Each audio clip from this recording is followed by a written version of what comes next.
그리고 소고기 먹고 육식하고 이런 거에 대해서 또 환경 측면에서, 윤리적인 측면에서 고민이 되시는 분들도 있을 수 있어요. 농사를 지어서 식물 위주로 먹는 게 탄소 측면에서 도움되지 않느냐. 소의 메탄가스 배출량은 과장됐습니다. 이 가축의 긴 그림자라는 유엔 산하기관의 보고서에서 잘못 인용된 왜곡된 사실 때문에 수많은 사람들이 이렇게 믿고 있습니다. 사실은 농사보다도 더 적은 양의 탄소를 메탄가스를 배출합니다. 이게 직접 배출량과 라이프 사이클 배출량을 직접 비교하는 바람에 빚어진 오해인데,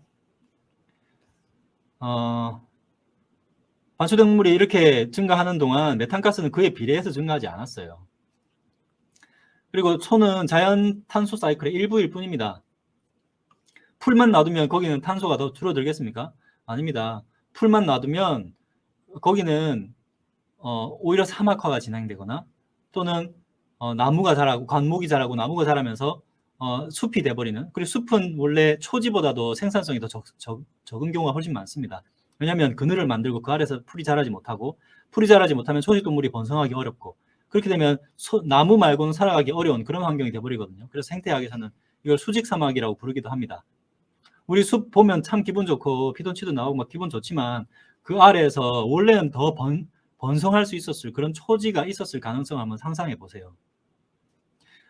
비옥하다고 불리는, 세계적으로 비옥하다고 불리는 토지들, 판파스나 몽골의 대초원들 이런 데를 보면 오랫동안 초지였던 곳입니다. 숲인 곳이 아니라. 열대 우림을 제외하고서는 숲이 더 생산성이 뛰어난 경우가 없습니다.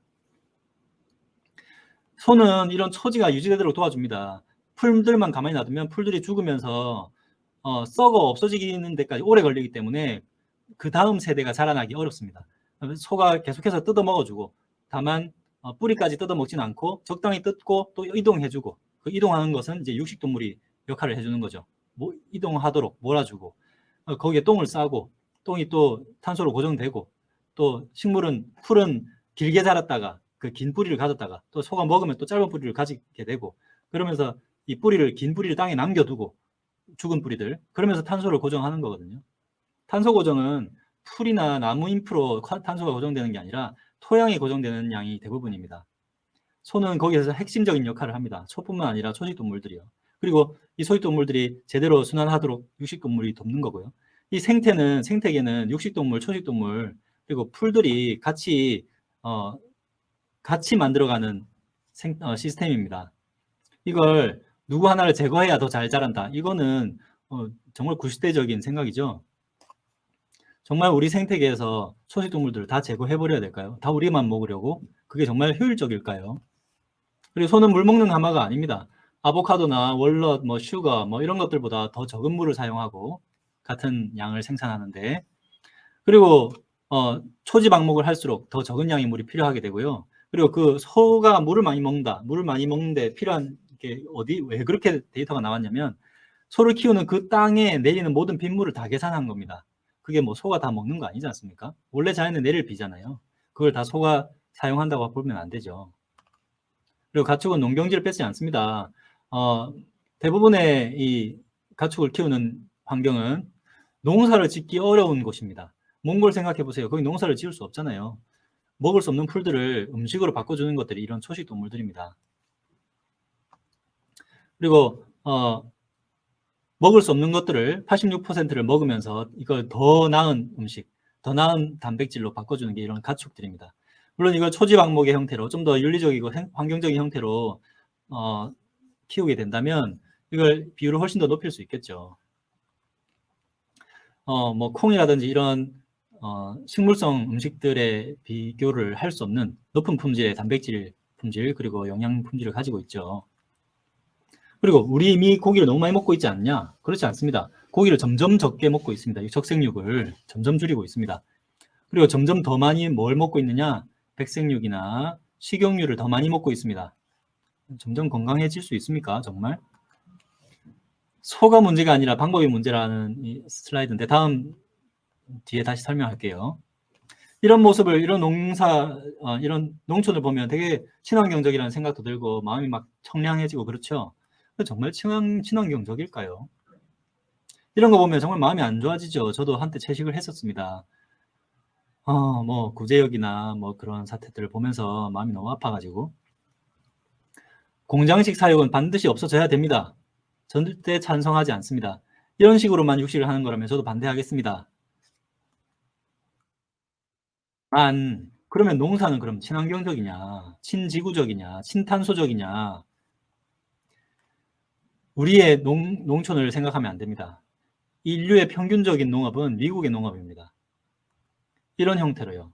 이게 정말 친환경적입니까? 정말 지구가 좋아해요? 정말 탄소가 고정되는 겁니까? 차라리 이건 어떻습니까? 어떻게 기르느냐가 훨씬 더 중요하지 않습니까? 메탄가스 배출량은 자연습시나 변론이 훨씬 많습니다. 현재처럼 이렇게 경운을 해서 단일 재배를 하게 되면 계속해서 땅 속에 있는 표토에 있는 영양들이 소실되기 시작해서 유엔 식량농업기구는 60년 이후에는 수확하기 어려울 거라고 예상을 하고 있어요. 정말 이대로 괜찮습니까? 그리고 비료농약으로 인한 해양오염도 마찬가지고요. 농사를 짓는 곳에, 대량으로 농업을 하는 곳에 가보면 거기에서는 뭐 누군가 죽어가는 소리는 들리지 않죠. 왜냐하면 살아있는 것들이 없으니까요. 농약을 뿌릴 필요가 없는 이런 재생농업의 형태로 축산을 해야 농약을 뿌릴 필요도 없고 다른 동물들을 죽여야 될 이유도 없이 좀 더 공존하면서 다양한 생태계를 만들어갈 수 있다고 생각합니다. 우리 지구는 원래 이런 거대한 초식 동물들을 지탱하던 지구예요. 신생대 때 메가포나들도 그렇고요. 우리 지구에 너무 많은 동물들이 살고 있지 않느냐? 그렇지 않습니다. 오히려 효율적으로 음식을 생산할 수 있는 어떤 아까 전에 소개해드렸던 그런 방목을 하는 형태를 연구해서 효율을 높이는 게 훨씬 더 중요한 과제입니다.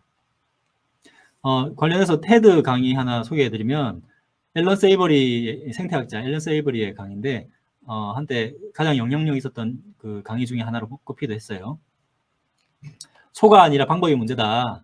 이런 앨런 세이버리는 홀리스틱 매니지먼트라고 얘기를 했는데 이걸 뭐 번역할 말이 없어서 뭐 재생농법이라고 할 수도 있고 순환식 축산법 또는 뭐 윤환 농법 뭐 이렇게 표현할 수 있는데 소가 그냥 단순히 방목되면 뿌리까지 자기가 좋아하는 풀 뜯어먹다가 뭐 풀들이 계속 죽습니다. 사막화되는 겁니다. 그게 아니라 육식동물들이 몰고 다녔듯이 인간들이 한쪽에 몰아서 이렇게 돌아다니면서 주기적으로 풀을 밟아주도록 하면 풀들이 뿌리까지 뜯기지 않고 적당한 정도로 뜯기고 다시 풀이 가장 활발하게 자라는 청년기를 다시 맞이하고 다시 또 뜯기고 다시 또 자라고 가장 효율적인 이 구간을 반복하도록 만들 수 있어요. 그런 방법으로 축산을 했을 때 이런 결과들이 나왔다는 거죠. 멕시코에 있던 어떤 땅은 초식동물들을 잘 키웠을 때 이렇게 바뀌어갔다. 그래서 앨런 세이버리 말이 인용하면 세상의 초원의 절반에서 재생농업을 하면 사람들을 먹여 살리는 동시에 산업화 이전의 시대로 탄소를 되돌릴 수 있다고 합니다. 말도 안 되죠. 근데 말이 됩니다.